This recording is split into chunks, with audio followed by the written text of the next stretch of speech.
बात करते हैं कि हम इसको ट्रेन कैसे करेंगे, how to train our machine learning model. ठीक है। सो सेम चीज़ जैसे हम लोग ने सिंगल न्यूरॉन के केस में देखा था, फॉरवर्ड पास देखेंगे फिर बैकवर्ड पास देखेंगे। फॉरवर्ड पास जैसे सिंगल न्यूरॉन के केस में हम लोग ने मैट्रिक्स के फॉर्म्स में देखी थी, वैसे ही यहाँ पे भी देख लेते हैं। ठीक है। सो लेट्स से मेरे पास कोई डेटा होगा, एन डेटा पॉइंट्स होंगे, एन डेटा पॉइंट्स होंगे, एंड उसमें फोर फीचर्स हैं। क्योंकि इनपुट लेयर में मेरे पास अभी न्यूरॉन सिर्फ फोर है। इनपुट लेयर में जितने न्यूरॉन होंगे उतने ही तो इनपुट दे पाओगे, राइट। सो बेसिकली ये चार फीचर्स। ठीक है।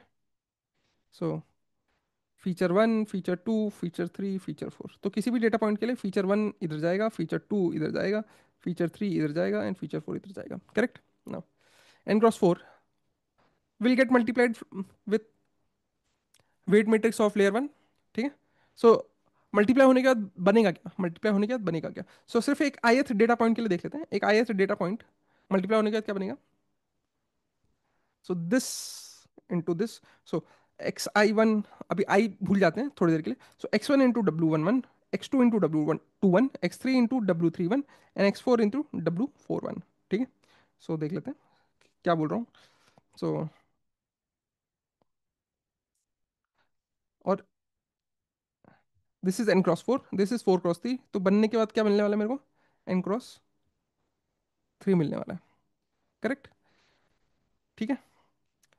सो एन क्रॉस थ्री का मतलब क्या है। अब अगर मैं सिर्फ इस ith डेटा पॉइंट के लिए देखूं, तो ith डेटा पॉइंट के लिए this will B one cross four, and this is four cross three. So multiplication के बाद क्या मेरे को मिलने वाला है, वन क्रॉस थ्री। ठीक है। सो एक कॉलम वेक्टर मेरे को मिलेगा। वो कॉलम वेक्टर क्या होगा, this into this will be my first element, then this into this will be my second element, and then this into this will be my third element, correct. Correct. Oh sorry, first element, second element, and third element, ऐसा मिलेगा for ith data point. ठीक है। If एक ही data point के लिए देखें तो ये वन क्रॉस फोर होगा और ये फोर क्रॉस थ्री होगा। So this will B one cross three. ठीक है। Okay, this into this and this into this. ठीक है, डन। अब देखते हैं x one into W one plus x two into W to one plus x three into W three one plus x four into W four one. ठीक है। सो इसका मतलब क्या है, यहां देखते हैं x one into W one one plus x two into W to one plus x three into W three one plus x four into W four one. Basically वो कुछ नहीं है, वो क्या है, एक तरीके से जो ये यहाँ पे जो जी होता था, एक तरीके से अभी वो जी वाला फंक्शन अप्लाई हो रहा है, जी ऑफ एक्स। ठीक है, which is nothing but summation. ठीक है, ये वाला।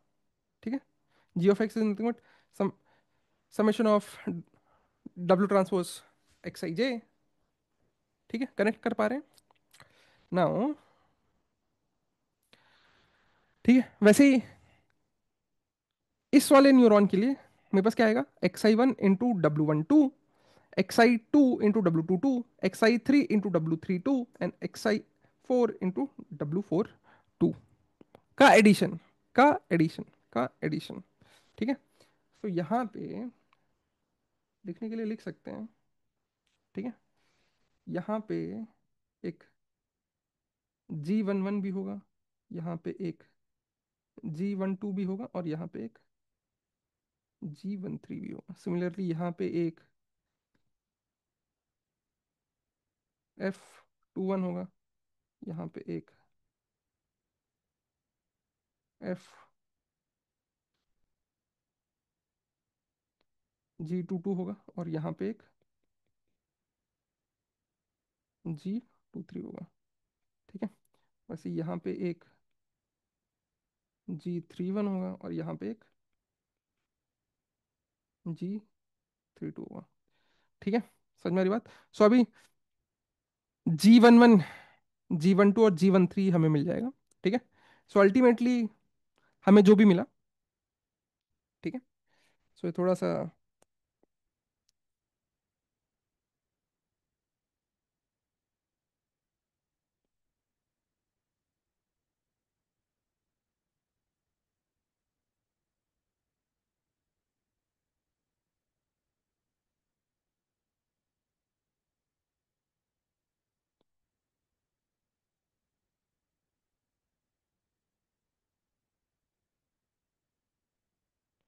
सो यहाँ पे मेरे को मिलेगा G11, G12 और G13। ठीक है, for ith data point, for ith data point, for ith data point. ठीक है, so this will be n×3 n data points के लिए। सो ith डेटा पॉइंट के लिए सिर्फ ये ith row will be G11, G12, G13। ठीक है, so G11 will be equal to this into this, मतलब xi1 into W11, xi plus xi2 into W21 plus xi3 into W31 plus xi4 into W41। ठीक है, will be this element. Similarly G12 will be same, same मतलब similarly, and similarly G13। ठीक है, अब अब जब मेरे पास G का आउटपुट आ गया, ठीक है, अब G का आउटपुट पे आप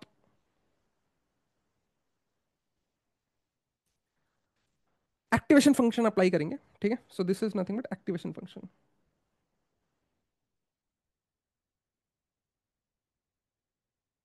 एक्टिवेशन फंक्शन। ठीक है, अब G के आउटपुट पे जब आप एक्टिवेशन फंक्शन अप्लाई करेंगे, so it will become F11i, F12i, F13i। ठीक है, नाउ अब ये जो आउटपुट्स हैं वो आप अभी इस पॉइंट तक पहुंच गए। ठीक है, अगेन अब इसका जो भी आउटपुट होगा, ठीक है, वो W11 से मल्टीप्लाई होगा, इसका जो भी आउटपुट होगा वो W21 से मल्टीप्लाई होगा, और इसका जो भी आउटपुट होगा वो W31 से मल्टीप्लाई होके फिर G21 में जाएगा। करेक्ट, एंड G21 इन सबको ऐड करेगा। Correct, so now F11i, F12i और F13i। ठीक है, ठीक है, कूल है। सो मेरे पास मेरे पास n डेटा पॉइंट्स के लिए मेरे पास ये वाली मैट्रिक्स की साइज हो जाएगी n×3। ठीक है, सेकेंड लेयर वाले वेट्स वाली मैट्रिक्स की साइज कितनी, 3×3, which is 3×3। Cool, now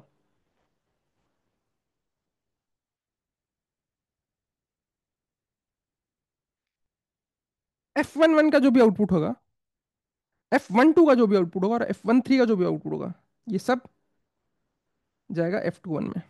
correct, so F11 का आउटपुट डेटा पॉइंट के हिसाब से, मतलब अगर फर्स्ट डेटा पॉइंट है उसका F11 का आउटपुट विल बी यहाँ पे, सेकेंड डेटा पॉइंट का आउटपुट यहाँ पे, ith डेटा पॉइंट का आउटपुट यहाँ पे, सो ऑन। ठीक है, F12 का आउटपुट यहाँ पे होगा, F13 का आउटपुट यहाँ पे होगा। करेक्ट, सो अगर मैं यहाँ पे रो वाइज देखूँ, सो F11 F12 F13 मल्टीप्लाई होगा W11 से W21 से एंड W31 से, of layer 2, of layer 2, of layer 2। ठीक है, सो बेसिकली समझ रहे हो। सो अगर सिर्फ ith डेटा पॉइंट की बात करो, सो ith डेटा पॉइंट के लिए F11 मल्टीप्लाई होगा W11 से, F11 मल्टीप्लाई होगा W11 से, F12 F12 मल्टीप्लाई हुआ W21 से, F13 मल्टीप्लाई हुआ W21 से।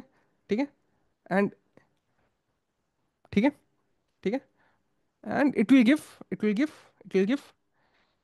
G, G21, G21। ठीक है, ठीक है, ओके।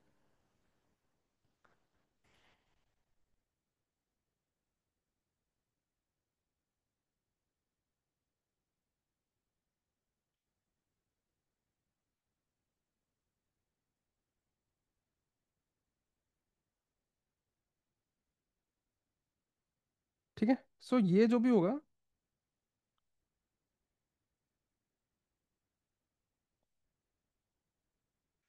ये क्या आएगा मेरे पास, G21, G22 और G23 आएगा ith डेटा पॉइंट के लिए। ठीक है, अब ये सारे डेटा पॉइंट्स के लिए आएगा, मैं सिर्फ ith डेटा पॉइंट के लिए सिर्फ एक रो लिख रहा हूँ, and this will be n×3। ठीक है, अब इन पे वापस अगेन एक्टिवेशन फंक्शंस लगाएंगे आप। ठीक है, जब आप इस पे वापस एक्टिवेशन फंक्शन लगाएंगे,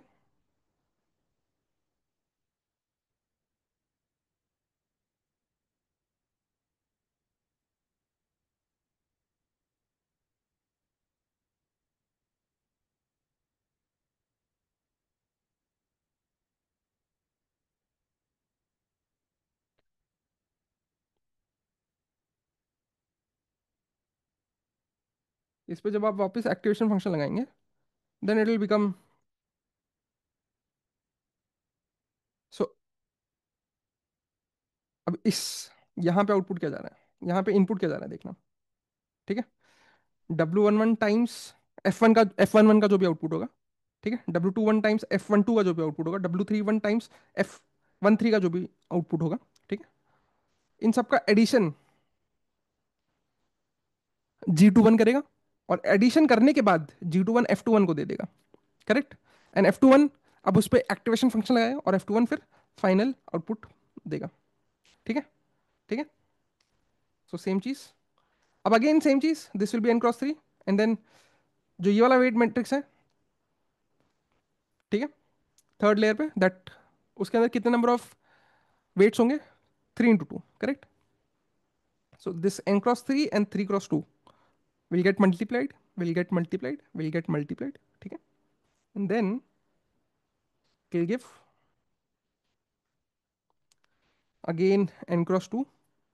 ठीक है, अब मैंने यहाँ पे अब समझ लो कि यहाँ पे g(x) इनहेरेंट है, मतलब वो एडिशन और फिर उसके बाद वो f को पास कर रहा है, ठीक है। और फिर नाउ फोर्थ लेयर में there will be two weights, ठीक है। So 2×1, n×2 into 2×1 will be n×1। अब जो ये जो F41 है, सो बेसिकली G41 के बाद जो भी यहाँ पे मेरे पास, यहाँ पे G41 भी होगा मेरे पास, ठीक है, G41 भी होगा मेरे पास,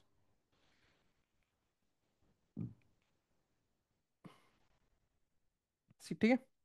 सो बेसिकली यहाँ पे जो भी आउटपुट आ रहा है, that output into W11 will go here, this output into W21 will go here, ठीक है। G41 क्या करेगा, उनको ऐड करेगा और फिर F41 में भेजेगा। F41 क्या करेगा, उस पर एक एक्टिवेशन फंक्शन लगाएगा, और फिर yi hat will be predicted, ठीक है। So this is how the entire forward pass will happen, ठीक है। और ये मैट्रिक्स में मेरे को आपको बताना था, क्योंकि सारी चीज़ें इंटरनली भी हर एक चीज़ मैट्रिक्स में कंप्यूट होती हैं। अब आपको समझ में आ जाएगा कि एक्चुअली ये सारी चीज़ें मैट्रिक्स मल्टीप्लिकेशन में किस तरीके से काम करती हैं, ठीक है। आगे वाले टाइम में शायद LLMs में हम देखेंगे कि दे आर रिसर्च पेपर्स, क्योंकि LLMs बहुत बड़े मॉडल्स होते हैं, right. So they are research papers जहाँ पे लोगों ने बोला कि भाई किसी तरीके से अगर हम वेट मैट्रिक्स को, यहाँ पे वेट्स क्या है, रियल नंबर्स हो सकते हैं, तो लोगों ने बोला कि किसी तरह अगर हम वेट मैट्रिक्स को सिर्फ 1 और 0 के टर्म्स में ही लिखें अगर, तो मल्टीप्लिकेशन और ऑप्टिमाइज की जा सकती है। और जब बिलियंस ऑफ वेट्स होंगे, तब जितना ऑप्टिमाइज हम मैट्रिक्स मल्टीप्लिकेशन कर पाए, उतनी फास्ट चीज़ें मूव करेंगी, ठीक है। अच्छा, यहाँ पे हम लर्न किस वेट को कर रहे हैं, इन वेट्स को लर्न करेंगे, इन वेट्स को लर्न करेंगे, and hence total learnable parameters कितने हो जाएंगे, टोटल लर्नेबल पैरामीटर्स कितने हो जाएंगे, 4 × 3 12, 12 प्लस 9 प्लस 6 प्लस 2, ठीक है। सो टोटल लर्नेबल पैरामीटर्स हो जाएंगे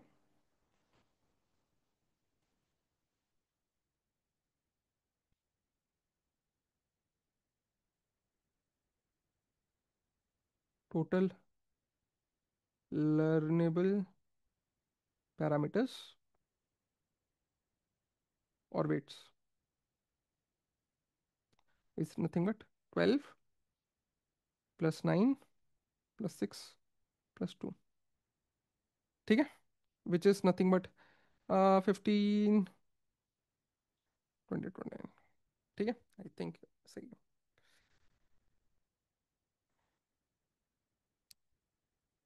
सो अभी बस इतने से फुली कलेक्टेड न्यूरल नेटवर्क में मेरे पास 29 वेट्स होंगे।